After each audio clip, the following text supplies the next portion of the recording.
కూడా ఈ నెల 22వ తేదీ నాడు రామ మందిర నిర్మాణం యొక్క విగ్రహ ప్రతిష్ఠ జరగబోతా ఉన్నది. హిందువులు కలలు కన్న కళ నెరవేరబోతా ఉన్నది. చరిత్ర చెప్తున్నది ఇవాళ అయోధ్యలో రాముడు ఎక్కడ జన్మించుడంటే అయోధ్య. ఈ పార్టీ ఆ పార్టీ, ఆ నాయకుడు ఈ నాయకుడు, ఈ వర్గం ఆ వర్గం, ఈ మతం ఆ మతానికి సంబంధం లేకుండా అయోధ్య రాముడు, ఆదర్శ రాముడు, అందాల రాముడు అని చెప్పి చరిత్ర చెప్తా ఉన్నది. ఈ దేశంలోని ప్రపంచంలోని ప్రతి హిందూ యొక్క భాగస్వామ్యంతో, ప్రతి హిందూ యొక్క సహకారంతో, వారిచ్చినటువంటి విరాళాలతో అక్కడ భవ్యమైన దివ్యమైన రామ మందిరం నిర్మాణం పూర్తి కాబోతున్నది. అందరం ఎదురు చూస్తున్నాం. దానికి తగ్గట్టుగా దేశవ్యాప్తంగా అందరినీ ఆహ్వానించడానికి, అందరి కార్యక్రమాన్ని టీవీల ద్వారా స్క్రీన్ల ద్వారా చూడాలని చెప్పి శ్రీరాముల వారి అక్షింతలను ఇస్తూ కార్యక్రమాన్ని పూర్తి స్థాయిలో విజయవంతమవుతున్నది. రాజకీయాలకు అతీతంగా ఈ కార్యక్రమం జరుగుతూ ఉన్నది. ఈ అక్షింతల కార్యక్రమాన్ని ప్రతి ఒక్కరు కూడా స్వాగతిస్తున్నారు. కానీ ఇంత పెద్ద బృహత్తర కార్యక్రమం అక్కడ జరుగుతూ ఉన్నది. ఇటువంటి ఒక పవిత్రమైన కార్యక్రమంలో ధార్మిక కార్యక్రమంలో ఆ అయోధ్య రాముల వారి యొక్క రామ మందిర నిర్మాణం కోసం నిర్మించినటువంటి ఏర్పాటు చేసినటువంటి ద్వారాలన్నిటిని కూడా ఈ భాగ్యనగర్ బోయిన్పల్లిలో ఉన్నటువంటి అనురాధ టింబర్ డిపో వారు శరత్ గారు, వారి సోదరుడు కిరణ్ గారు, వాళ్ళ తండ్రి గారు ఉన్నారు. వీరందరికీ గత సంవత్సరం కాలం నుంచి ఈ ప్రయత్నాలు సాగుతున్నాయి. వాళ్ళు ఒక 6 months నుంచి దాదాపు 80 మంది కార్మికులు అక్కడ వాళ్ళ అన్నగారు ఉన్నారు. వారు అక్కడే స్వయంగా ఉండి దాదాపు 6 months నుంచి కూడా ఈ పనులు చేస్తూ ఉన్నారు. తప్పకుండా సమయానికి ఇప్పుడే వారితో ఫోన్ మాట్లాడడం జరిగింది. సమయానికి ఎట్టి బస్సులో అందిస్తూ ఉన్నాం.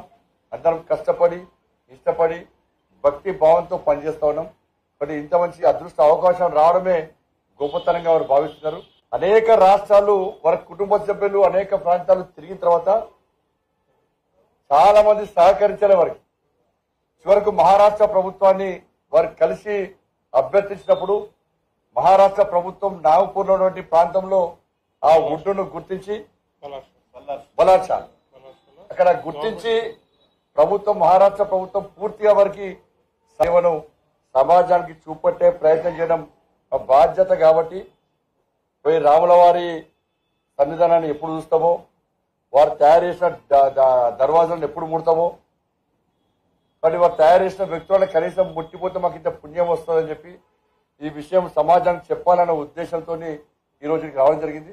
తప్పకుండా హిందూ సమాజం తరఫున శరత్ గారికి, కిరణ్ గారికి, వారి నాన్నగారికి హృదయపూర్వక కృతజ్ఞతలు, అభినందనలు. తప్పకుండా రాముల వారి జరుగుతుంది. అక్షింతల కార్యక్రమం జరుగుతున్నది. మీరు స్పందన చూడండి. దేశవ్యాప్తంగా ఇది భారతీయ జనతా ఓవైసీ అనే వ్యక్తి ఫస్ట్ గుర్తించాలి. ఇది భారతీయ జనతా పార్టీ కార్యక్రమం కాదు. ఇప్పుడు జరుగుతున్న కార్యక్రమంలో ఏ పార్టీ నాయకుడైనా స్వయంగా పాల్గొంటున్నారు. కాంగ్రెస్ వాళ్ళు పాల్గొంటున్నారు, బీఆర్ఎస్ వాళ్ళు పాల్గొంటున్నారు, దేవుణ్ణి నమ్మని కమ్యూనిస్టులు కూడా భక్తి భావం పెరిగి వాళ్ళు కూడా పాల్గొంటున్నారు. ఇవాళ అన్ని జరగాలని చెప్పి దేశమంతా సమాజం అంతా కోరుకుంటున్నది. అటువంటి వాతావరణం నిర్మాణమైంది. సో గౌరవ సుప్రీంకోర్టు జడ్జిమెంట్ ఇచ్చారు కూడా ఈ ఎంఐఎం పార్టీ లాంటి నాయకులు ఈ దేశంలో విధ్వంసం జరగాలని కోరుకున్నారు. కానీ దానికి భిన్నంగా ఈ దేశ ప్రజలందరూ కూడా ఐక్యతను ప్రదర్శించారు. ప్రశాంతమైన వాతావరణాన్ని ఏ విధంగా నిర్మిస్తామో ఆ రోజు చూపెట్టినారు. ఓవైసీ అనే మూర్ఖుడికి అసలు విషయం గుర్తించాలి. నువ్వు రెచ్చగొడితే రెచ్చిపోవడానికి ముస్లిం సమాజం కూడా మీ మాట వినరు, మిమ్మల్ని పట్టించుకోవాలన్న విషయాన్ని గుర్తుంచుకోవాలి. అయోధ్య సంబంధించి, ఉత్తరప్రదేశ్ సంబంధించి అనేక ముస్లిం సంస్థలు, ముస్లిం మత పెద్దలు కూడా వాళ్ళు స్వయంగా వచ్చి అయోధ్యలో రామ మందిర నిర్మాణానికి సహకరిస్తున్న విషయాన్ని స్థాయికి వచ్చినట్టు ఒక్కసారి ఆలోచించాల్సిన అవసరం ఉంది. కానీ ఇది ఇవాళ ఇంకోటి గుర్తించాలి. అయోధ్యలో ఈ రామ మందిర నిర్మాణం కోసం విరాళాల సేకరణ సందర్భంగా కూడా అనేక ప్రాంతాల్లో చాలా మంది అక్కడక్కడ ముస్లిం పెద్దలు కూడా స్వయంగా వచ్చి విరాళాలు అందించిన విషయాన్ని ఓవైసీ అనే వ్యక్తి గుర్తుంచుకోవాలి. వాళ్ళ అక్షింతల కార్యక్రమాన్ని చేపడుతుంటే అనేక మంది వాడు ఏమంటారు వాడిని ముఖవలికలు అవి చూస్తుంటే సేమ్ బీఆర్ఎస్ పథకాలు తయారవుతారు వాళ్ళు. ఇప్పుడే అతి తక్కువ సమయంలో ప్రజలు కూడా వ్యతిరేక స్థానం వాళ్ళ మీద ఈ భాషతోనే విపక్షాలు సూచన సలహాలు ఇచ్చినప్పుడు వాళ్ళు విమర్శించినప్పుడు అదే స్థలం పొలేట్ ఇవ్వాలి. ఎవరికి ఇప్పుడు మాట్లాడే వాళ్ళు అందరు ఉన్నారు కదా, మీరు పేర్లు చెప్పారు కదా, ఎవరి కోవటో అందరు తెలుసు ప్రజలకు, ఎవరి కోవటో ప్రజలందరూ తెలుసు. అదృష్టము మీకు అదృష్టం ఉన్నది, అధికారంలోకి వచ్చారు. మీరు దేనికోసం కొట్లాడారు? నిరుద్యోగ సమస్య మీద కొట్లాడారా? రైతు రుణమాఫీ మీద కొట్లాడారా? ఇప్పుడు అధికారం వచ్చాక కాళేశ్వరం పోగొడుతుంది, మళ్ళీ రీడిజన్ అంటారు. మళ్ళీ స్టార్ట్ వెళ్ళి ఒక రీజన్ అంటే వాళ్ళు మార్చింది వీళ్ళు మార్చారు, వీళ్ళు మార్చింది ఇప్పుడు వీళ్ళు మార్చుతారు. కాబట్టి దయచేసి మళ్ళా కాంగ్రెస్ పార్టీ నాయకులు విజ్ఞప్తి చేస్తున్నారు. మొన్ననే ప్రభుత్వం ఏర్పడ్డది, మీది ఏర్పడ్డ తర్వాత మీ మీద కోపం ఎవరికి లేదు, నాకైతే కోపం లేదు. ఎందుకంటే ఒక మూర్ఖతో పాలన పీడ విరగలేదు అనుకున్నాను. ఆ కుటుంబ రాజ్యం పీకింది అనుకో, పీడ విరగదు అనుకున్నా, కుటుంబ రాజ్యం పీకింది అనుకున్నా. ఇంకా కొన్ని వేరున్నాయి, బీఆర్ఎస్ కొన్ని వేరున్నాయి, వాటిని కూకటి వేలతో పెకిలించడానికి భారతీయ జనతా పార్టీ సిద్ధంగా ఉంది. కానీ మీరు మొన్ననే ప్రభుత్వం ఏర్పాటు చేసేవాడి మేము కూడా సమన్వయంతో ప్రశాంతంగా మేము సహకరించే ప్రయత్నం చేస్తామని చెప్పినాం. కేంద్రంలో భారతీయ జనతా పార్టీ ప్రభుత్వం ఉంది, మళ్ళా భారతీయ జనతా పార్టీ ప్రభుత్వం నరేంద్ర మోడీ గారి నేతృత్వంలో ఏర్పడబోతున్నారు.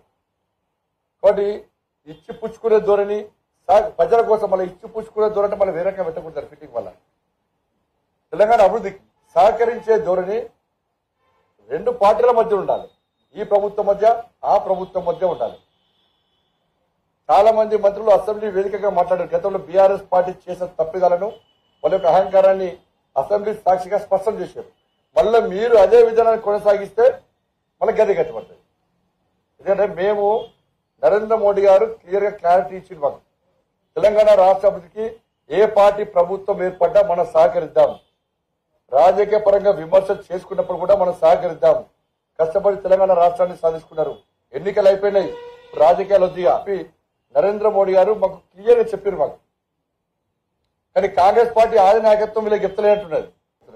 అలా అయ్యా బిడ్డ కొడుకు అల్లుడు సడకుడు ఏం కొడుకోడు సడకుడు అందరూ ఒకటిసారి గొర్రెల మందనకే మీద పడరు. ఒక్క మాట మీద ఎవరు మాట్లాడారు, అయ్యా మొత్తం కుటుంబం అంతా మీద పడరు. ఇప్పుడు వీళ్ళదే పడుతుంది. దాంట్లో ఏం సాధించి ప్రభుత్వం మీది మీరు మేము అధికారంలోకి వచ్చినామని చెప్పి ఇంకా పాపం వాళ్ళకి తెలుస్తలేదు. ఇంకా కాంగ్రెస్ పార్టీకి చూసుకుంటారంట, వాళ్ళే నిజంగా అధికారంలోకి వచ్చిన వాళ్ళకి చూసుకుంటారు వాళ్ళు. ఇంకా వాళ్ళకి ఇంకా అది మార్చుకోలేదు. మంచి ఆలోచనతోని అందరూ కలిసి ఉందాం. బట్ ఒకటి భయపడుచుకోవాలి. కాంగ్రెస్ పార్టీ కొంత బాధపడుతుంది పాపం. వాళ్ళ పార్టీ అధికారంలోకి వస్తుంటే కాంగ్రెస్ పార్టీ కొంతమంది ఇప్పుడు కొంత బాధపడుతున్నారు. వాళ్ళు బీఆర్ఎస్ పార్టీ అధికారం రావడం కోరుకున్నారు. వాళ్ళు అంటే వస్తుంది కాంగ్రెస్ పార్టీ అధికారంలోకి వస్తామో తెలియదు కదా. మీకు బీజేపీ కోపం ఎందుకు? మాకు టార్గెట్ కాంగ్రెస్ బీఆర్ఎస్. ఆయన బీఆర్ఎస్ ఇంటి పంపడానికి ఇష్టపెట్టాం, బీఆర్ఎస్ నువ్వు ఆ వేర్లు కూకటితో పెగిలించేదానికి ఇష్టపెట్టాం. మీరు ఇష్టపెడతారు కావచ్చు. మీరు కాంగ్రెస్ పార్టీకి ఏమున్నది, బీఆర్ఎస్ పెరిగినా ఏం కాదు, కానీ బీజేపీ పెరగదు. బీజేపీ రావద్దని కాంగ్రెస్ పార్టీ.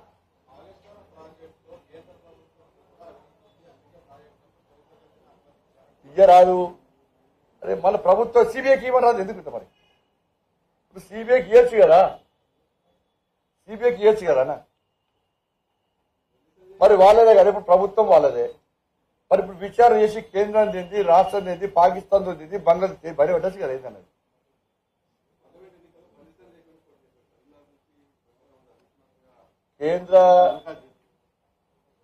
నేను పార్టీ కోసం కష్టపడి పనిచేసే కార్యకర్త. నేను ఈడ పోటీ చేస్తా ఆడ పోటీ చేస్తా అని చెప్పేటువంటి కార్యకర్త కాదు, నేను నాయకుడు కాదు, కార్యకర్త నేను. పార్టీ అధిష్టానం ఏ ప్రాంతంలో పోటీ చేయమంటే ఆ ప్రాంతంలో పోటీ చేసేటువంటి కార్యకర్తలు. పార్టీ అధిష్టానం నువ్వు పోటీ చేయదు, ఫలానా పోలింగ్ బూత్ లో మాత్రమే పనిచేయాలంటే పోలింగ్ బూత్ కూడా పనిచేయడానికి సిద్ధపడ్డ కార్యకర్త పట్టించాలి. నాలంటే అనేక మంది ప్రతి భారతీయ జనతా పార్టీ కార్యకర్త కూడా కమిట్మెంట్ తో పనిచేసే ప్రతి కార్యకర్త కూడా పార్టీ ఆదేశాలను, పార్టీ నాయకత్వం అందరూ కలిసి సమిష్టిగా నిర్ణయం తీసుకునే ఆదేశాలను శిరసా వహిస్తారు. దానిలో భాగం కూడా ఆ కార్యకర్తలో బండి సంజయ్ కూడా ఒక కార్యకర్త. ధన్యవాదాలు. కిరణ్ భాయ్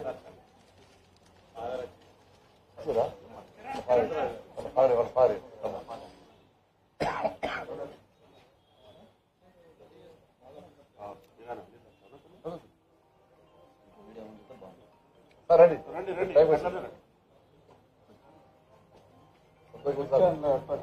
మీరు దర్శనం కూడా దొరికింది మాకు. కిరణ్ గారు, మన హైదరాబాద్ వాళ్ళు అయోధ్య టెంపుల్ దర్శిస్తున్నారు. ప్రత్యేకంగా మీరు రావటం మాకు ఎంకరేజ్మెంట్.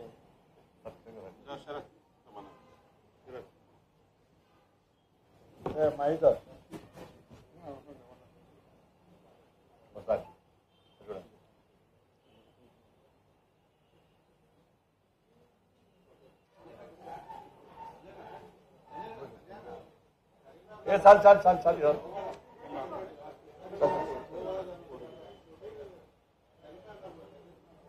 ఇంతకుముందే ఇప్పుడే నాకు సమాచారం వచ్చింది.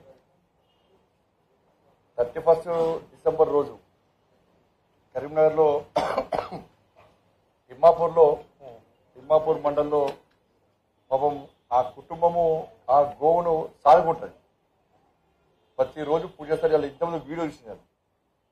కొంతమంది పాల్తర కొడుకు, కొంతమంది లుచ్చగాళ్ళు బరి తెగించి బల్లి పెక్కి వాళ్ళ ఇంట్లో గోమాతగా భావించి పూజ చేసుకున్నటువంటి గోవుని తీసుకుపోయి వధించి దావత్ చేసుకోవడం నిజంగా దుర్మార్గం, సిగ్గుచేటది.